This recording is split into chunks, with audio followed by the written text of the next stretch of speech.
생산과 소비를 시작하겠습니다. 최종적으로 전 세계 전 지역에서 한 가지 생산 방식, 즉 토지를 각자 소유하되 각자 생산하고 각자 소비하는 방식이 채택되었지만 그 과정이 순조롭게 진행되었을 리는 없다. 저번 시간에 설명했죠. 농사 목축이 시작하는 시점에서는 다양한 방식이 논의되고 시도되었다. 하지만 결국은 한 가지 생산과 소비 방식이 정해졌다. 그것은 토지를 각자 소유하되 각자 생산하고 각자 소비하는 방식이다. 그렇게 된 이유는 다른 이유가 있는 게 아니다.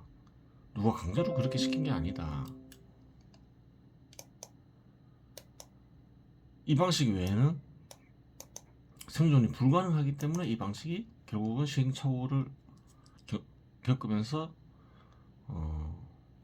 전 세계를 지배하게 되었다. 그런 거죠. 저번 시간에 확인했죠. 타고난 사람의 성품은 잘 변하지 않고 예나 지금이나 마찬가지이기 때문이다. 순조롭게 진행되지 않았다. 그때도 그랬을 것이다. 그 이유는 사람의 성품은 예나 지금이나 큰 차이 없다. 타고난 성품은 바뀌지 않는다. 기본적인 타고난 성품은 그 말이죠. 여러 가지 생산과 소비 방식을 두고서 사람들은 무리를 이루어 다투었을 것임이 틀림없다. 그렇죠. 여러 가지 생산 방식이 있다 했죠. 근데 생산 방식을 바꾸려면 하면 어떤 일이 벌어질까요? 다툼이 일어나겠죠. 기존의 생산 방식을 고수하려느니 또 개혁하려느니 지금도 그렇잖아요. 그 사람 예전에도 마찬가지였을 것이다. 그렇게 얘기하는 거죠. 전 세계 전 지역에서 토지를 각자 소유하되 각자 생산하고 각자 소비하는 방식이 채택된 원인은 그러한 견해를 지닌 이들로 이루어진 세력이 전 세계 전 지역에서 승리했기 때문이다. 이러한 결과가 나온 이유는 다른 방법으로는 공동체가 유지될 수 없었기 때문이다. 달리 얘기하면 생존할 수가 없었다.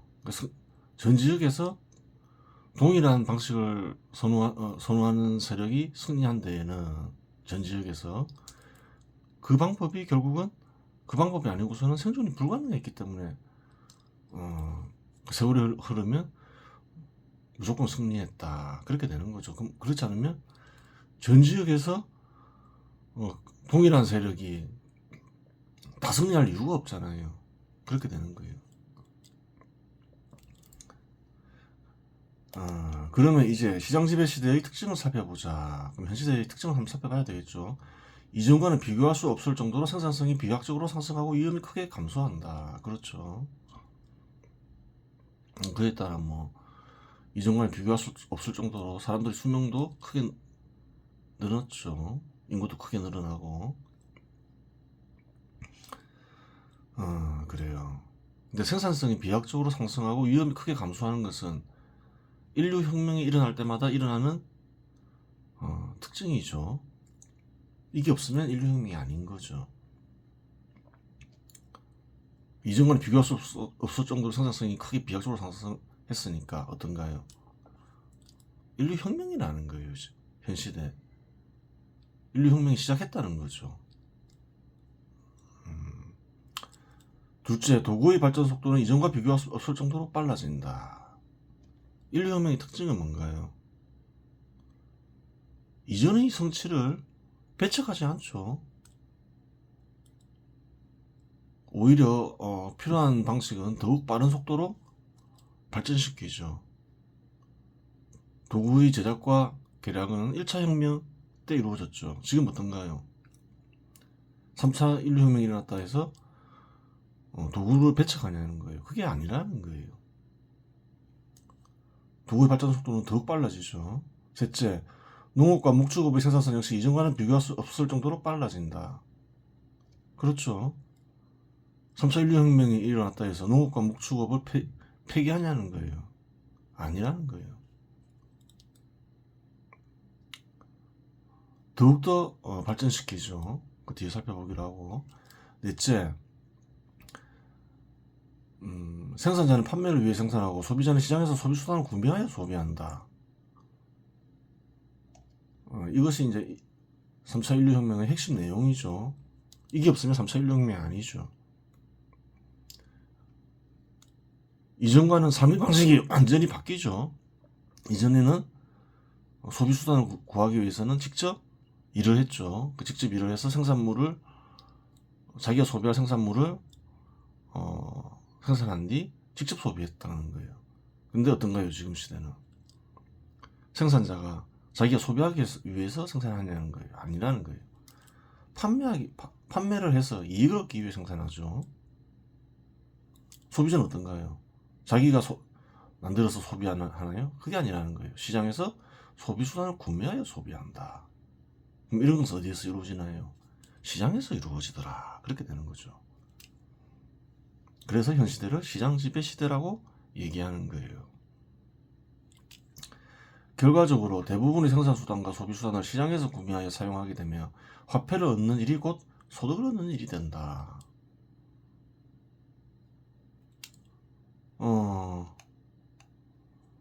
예전에는 소비수단을 직접 생산했으니까 생산물이 소득으로 인식이 되죠. 수만 년간 그랬죠.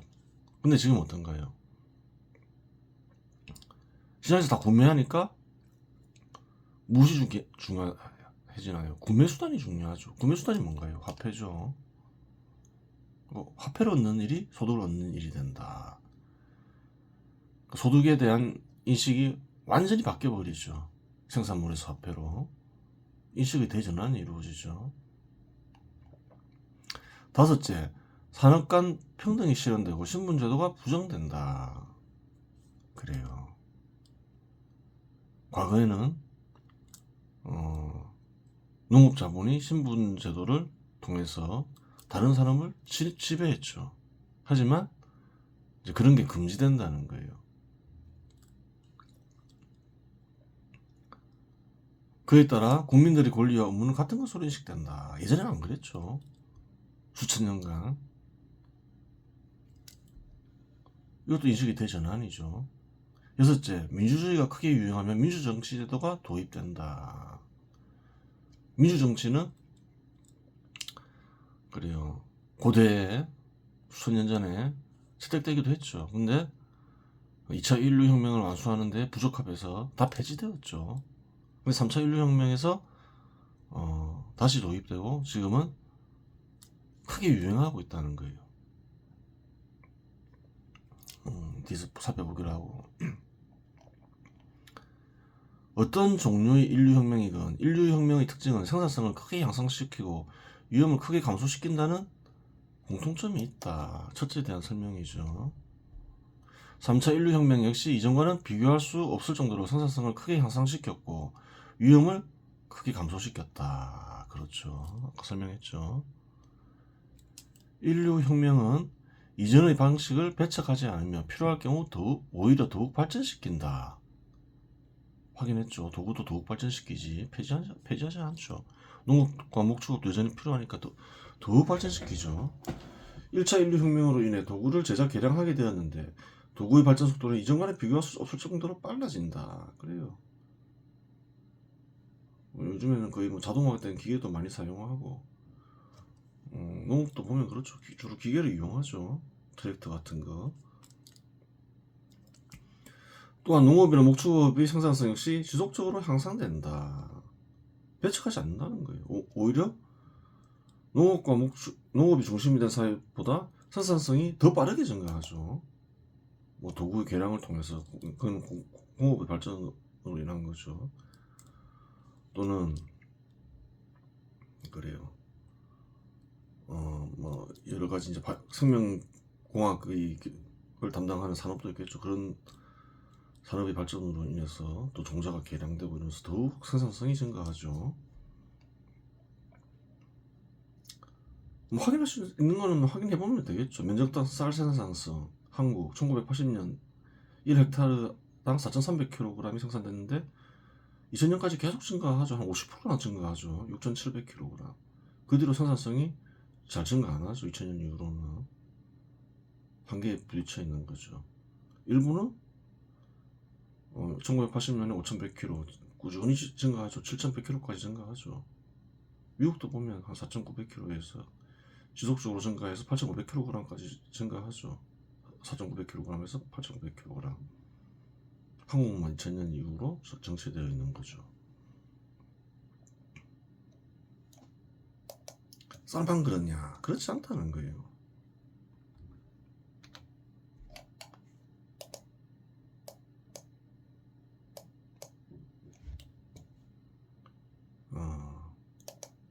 밀도 보면 미국 보면 1헥타르당 2250kg에서 2020년 3340kg, 한 거의 40년간 50%가 증가하죠.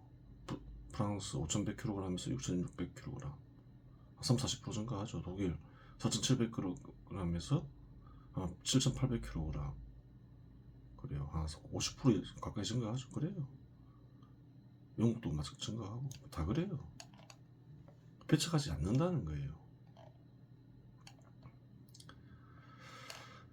확인이 됐고,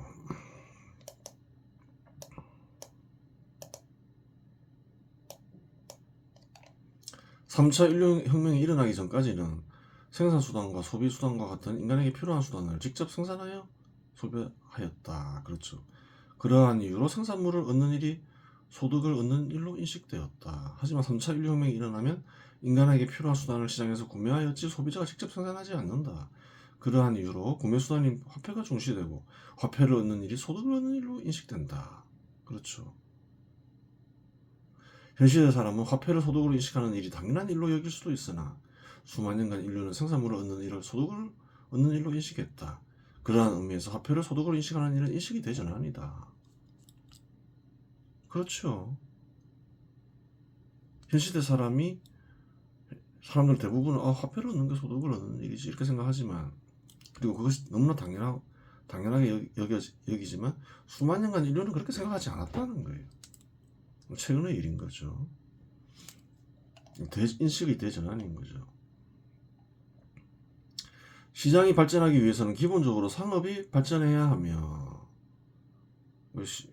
사고 팔고 하는 전문가가 상인이니까 상인이 하는 일이 상업이잖아요.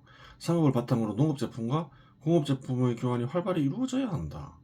나아가 농업제품들 사이에서의 교환이 활발히 이루어져야 하고 공업제품들 사이에서의 교환이 활발히 이루어져야 한다. 그 시장에 의지하여 살아가니까 시장에 어지간한 건 다 있어야 되겠죠. 필요한 것들이 없고 이러면 직접 또 생산해야 되잖아요. 그러한 과정이 이루어지면 상공인의 부는 증가하게 되고 사회적 이력은 사연이 커지며 경우에 따라 상공인의 부와 사회적 이력은 농업자본의 지배자들, 즉 귀족보다 더 커진다. 그렇죠. 시장이 발전하다 보면 이제 그런 일이 벌어지는 거죠. 제도적으로 다른 산업을 지배하는 농업자본의 지배자들은 이를 싫어하고 두려워한다. 민주정치가 도입되는 역사적 배경을 보는 거죠. 농업이 다른 산업을 지배하는 이상 상업과 공업에서 발생하는 이익을 농업을 지배하는 이들이 취할 수 있다. 신분제도가 성립됐어요. 농업의 바탕에서 상업과 공업이 다 있죠. 그러면 신분이 높은 사람 어떤 일을 벌일까요? 다른 산업들을 지배한다는 거예요. 필요하니까 없을 수는 없고 다른 산업을 지배하면서 다른 산업의 이익을 취하려 하겠죠.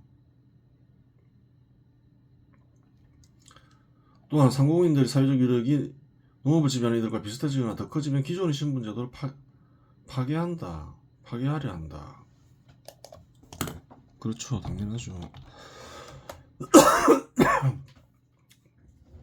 사회적 이력이 거의 없는 낮은 신분의 사람들도 억압받기 싫어 신분을 높이거나 신분제도를 파괴하는 행위를 시도하는데, 사회적 위력이 비슷한데 낮은 위치에서 억압받고 싶어하는 이가 어디 있겠으며 신분제도를 인정할 리가 있겠는가. 그런 사람은 없다. 고대 이제 신분제도가 있을 때 보면 신분제도를 폐지하기 위해서 그래요. 폭동을 일으키죠. 여기저기서. 세계 어느 곳이나 마찬가지죠. 낮은 신분인은 억압받으니까, 개돼지 취급당하니까 폐지하려 하겠죠. 한국에도 그런 흔적, 역사적으로 보면 그런 일이 많죠.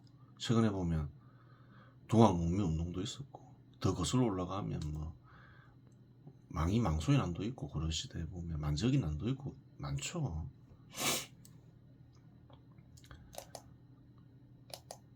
그래요.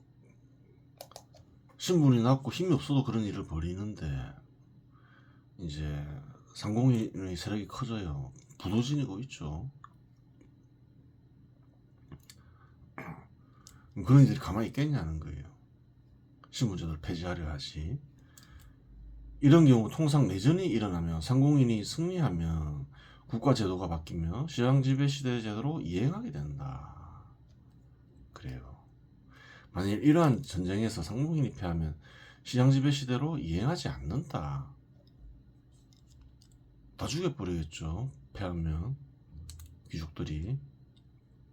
즉 시장이 발전한다고 하여 시장 지배 시대가 무조건 도래하는 것은 아니며, 전쟁에 승리하여 귀족 세력의 항복을 받아내거나 귀족 세력을 말살할 때 시장 지배 시대 제도가 도래한다. 그래요. 최종적으로 뭘 해야 되나요? 전쟁을 해야 된다는 거예요.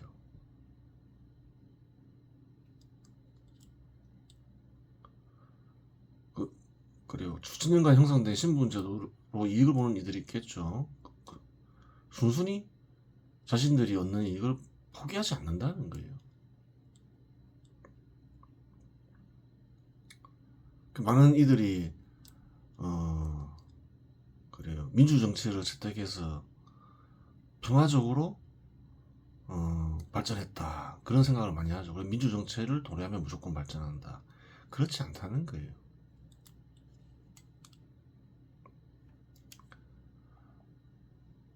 물론 예외가 있다. 항상 그러냐? 예외가 있다. 예외가 있더라.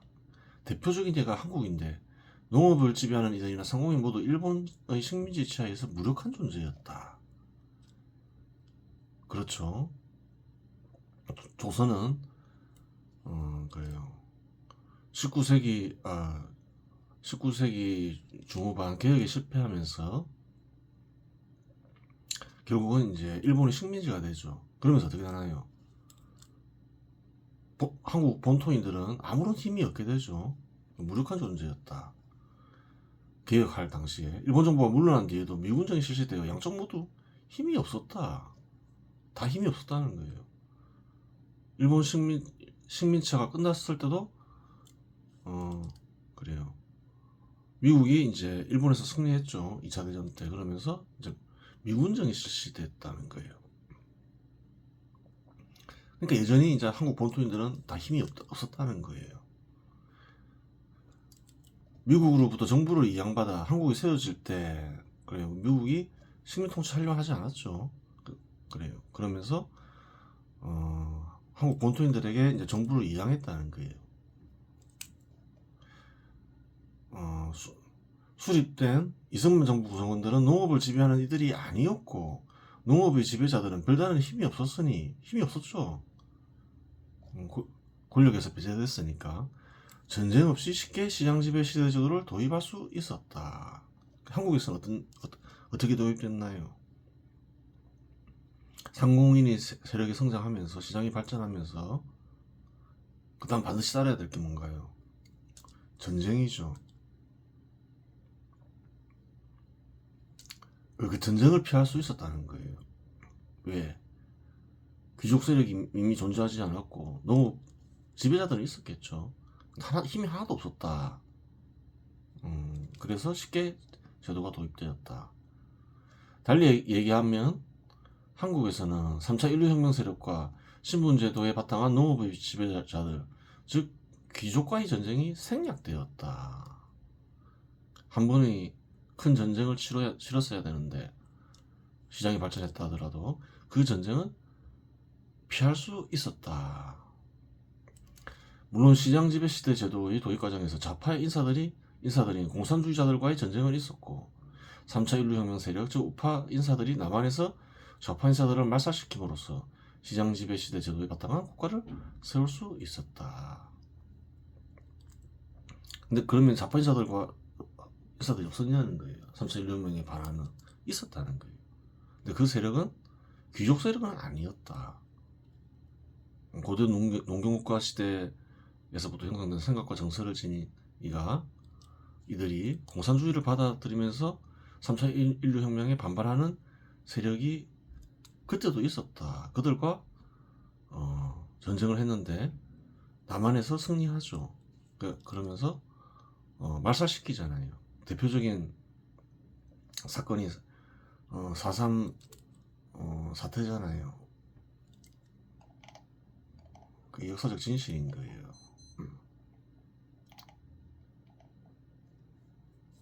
우파인들은 뭐 투쟁적이지 않다, 뭐 평화적이어야 한다. 그런 거 다 거짓말이라는 거예요. 뭐 평화적이면 좋죠. 뭐 사람 죽이는 일이 좋은 일이 아니니까. 그것도 때가 있다는 거예요. 해야 할 장소가 있고 때가 있는 법이지 무조건 그런 건 아니라는 거예요. 3차 인류혁명의 특징 중 하나는 민주주의에 바탕한 민주정치를 실시한다는 점이다. 이미 고대의 실패로 끝난 민주정치가 도입되는 원인은 신분제도를 폐지하여 3차 인류혁명을 완수하기 위함이다. 그걸 잘 알아야 된다는 거예요. 민주정치가 왜 이미 고대의 실패로 끝난 정치이며 민주정치 제도는 고대에 폐기된 정치제도죠.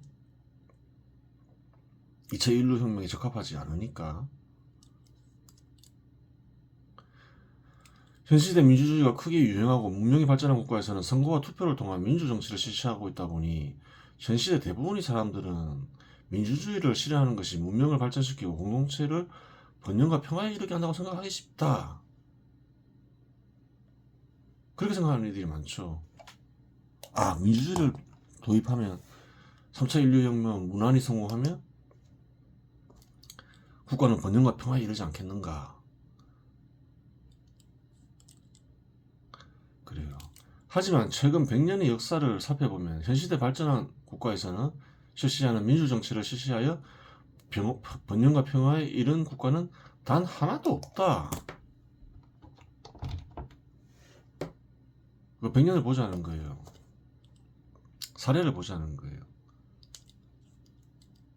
번영과 평화를 이룬 국가가 민주정치를 채택해서 민주정치를 실시하면서 3차 인류혁명을 어느 정도 성공한 국가가 있었냐는 거예요. 현 시대 현대 민주정치를 통해서 살펴볼 필요가 있다는 거예요. 실상 서구의 민주정치를 도입한 국가들에서는 좌익 세력들이 득세하고 실상 20세기에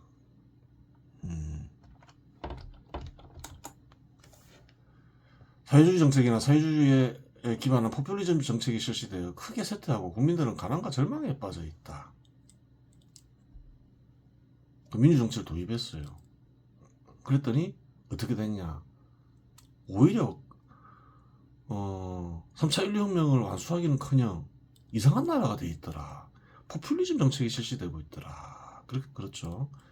베네수엘라나 아르헨티나와 같은 남미 국가들이 서구의 민주정치를 통한 망한 사례이다. 그렇죠. 베네수엘라가 그렇죠. 민주 정치 제도화에서 선거에 당선된 이들이 포퓰리즘 정책을 썼다는 거예요. 베네수엘라나 아르헨티나나.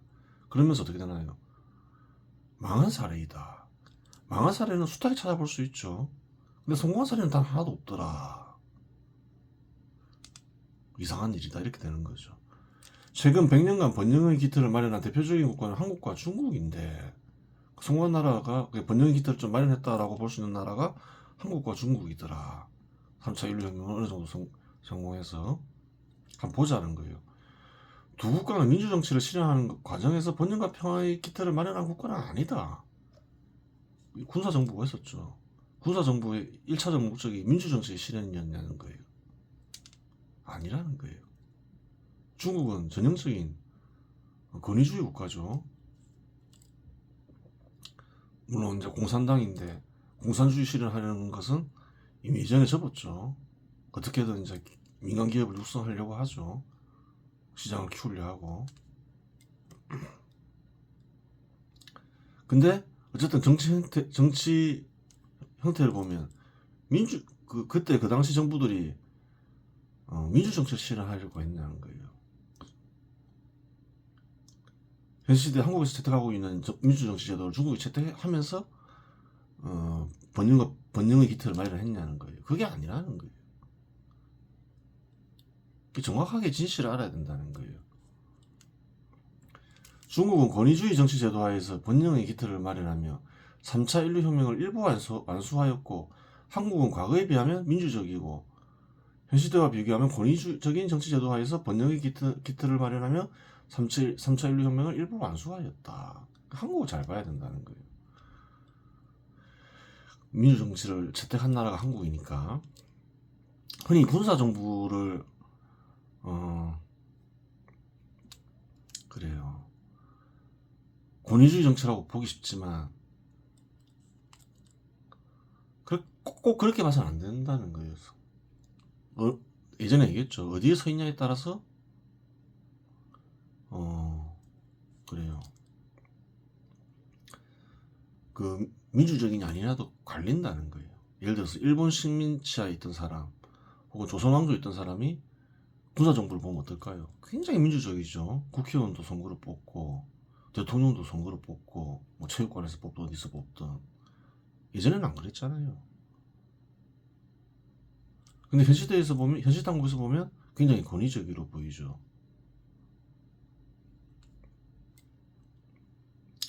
그래요.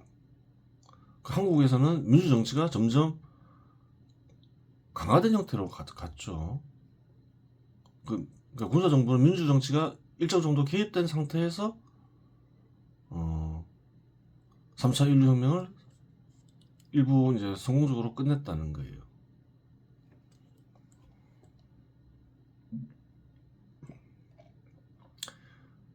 그래요.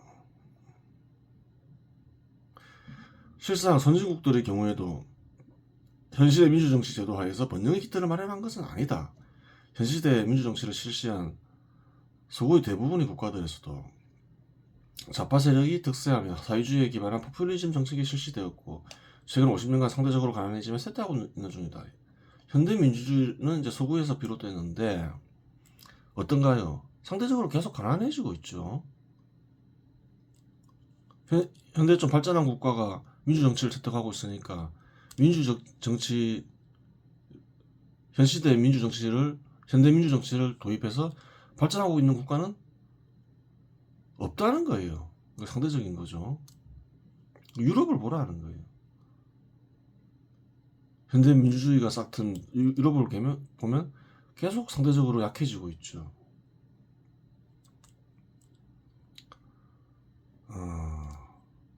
그래요.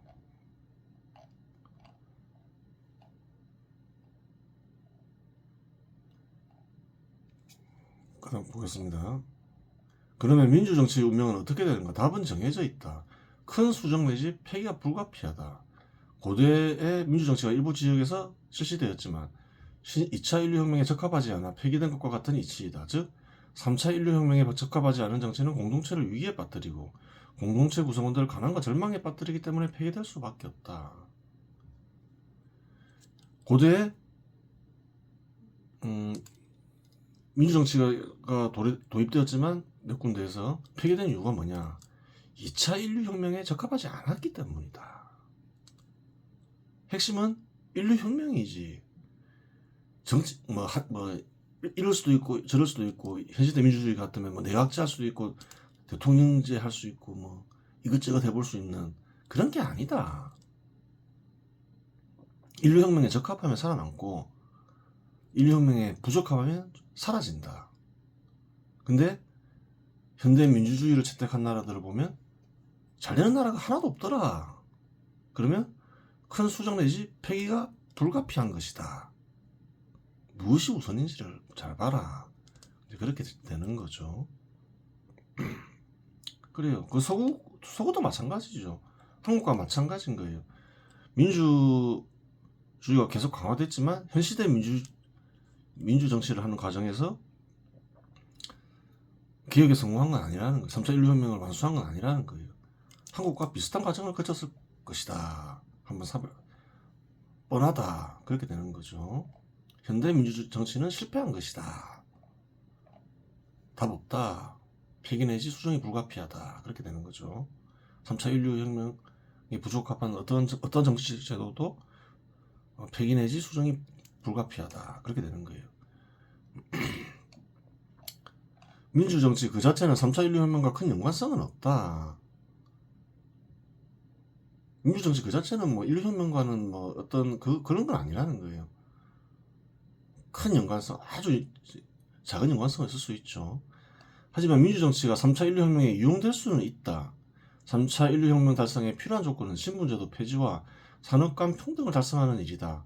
하지만 그러한 조건을 달성하는 데에는 반발 세력, 즉 자익 세력이 있다. 고대에는 귀족 세력들, 지금은 고대의 생각과 정서를 가졌으면서 이제 어떤 공동 생산, 공동 소비의 견해에 사로잡힌 이들이 되겠죠.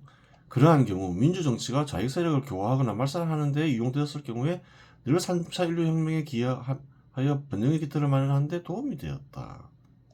그 서구에서는 자익 세력, 당시 이제 귀족 세력들을 말살시켰죠. 항복받아내거나. 한국이 번영할 때는 어땠나요? 자익 세력들이 있었죠. 말살했죠.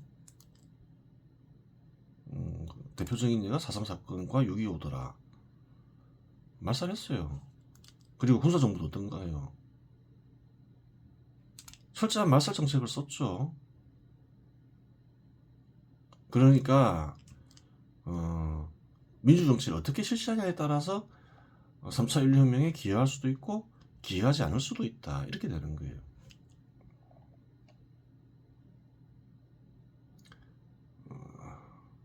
서양의 여러 국가들에서도 그랬고 한국에서도 그랬다. 그런데 민주주의가 유행하여 민주정치의 범위가 크게 확장되면 대부분의 주요 공직자들을 선거로 뽑게 되고 공직자는 당선되기 위해 특정 신분에게 이익을 보장하거나 특정 신분의 이익을 지키려 한다.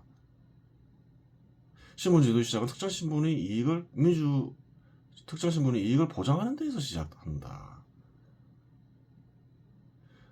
즉 공직자가 특정 신분의 이익을 위해 일할 때 신분제도의 기틀을 마련되게 마련이면 이는 3차 인류혁명에 반하는 일이다. 그러니까 그 3차 인류혁명 민주정치가 3차 인류혁명에 기여할 때는 자익 세력들을 말살시키고 신분제도를 폐지하는 데 이용될 때 비로소 3차 인류혁명에 기여하게 된다. 근데 그렇지 않은 경우가 있을 수 있다. 반대로 움직일 수가 있다. 오히려 그 특정 신분의 이익을 보장하고 신분제도를 만드는 데 이용될 수가 있다. 이러면 3차 인류혁명에 반하게 된다. 그러면 민주정치는 필요 없게 된다. 이렇게 되는 거죠. 3차 인류혁명의 개혁에는 여러 가지가 있을 수 있는데 특정 신분에게 보장되는 이익을 폐지하는 일 역시 그중 하나이다. 3차 인류혁명을 달성하기 위해서는 여러 가지 제도개혁 정책을 실시할 수 있는데 그중 하나는 뭔가요? 특정 신분에게 보장되는 이익을 폐지하는 일 역시 되죠. 그리고 절대로 특정 신분에게 이익을 보장하는 일 역시 금지가 되는 거예요. 하지만 이러한 일은 선술되고자 하는 공직자의 이익에 배치된다. 그러한 이유로 특정 신분에게 이익을 보장하는 일은 쉽게 할 수 있어도 특정 신분에게 보장된 이익을 폐지하는 일은 단행하기 어렵다. 그게 요즘 선거하면 보세요. 뭐 특정 신분, 뭐 어떤 뭐 자기에게 표된 이들에게 이익을 보장해준다 이런 공약은 많이 하죠. 또 특정 지역에 뭐 이익을 보장하겠다 막 그건 다 보장되는데 원래는 어떤가요? 3차 인류혁명에서는 다 금지되는 일들이라는 거예요. 그런 일들은 모든 국민이 동일한 권리와 의무를 지녔지 뭐 특정 지역 사람들은 뭐 특별한 게 없다는 거예요. 또 특정 직업에 종사하는 데서 특별한 게 없다는 거예요.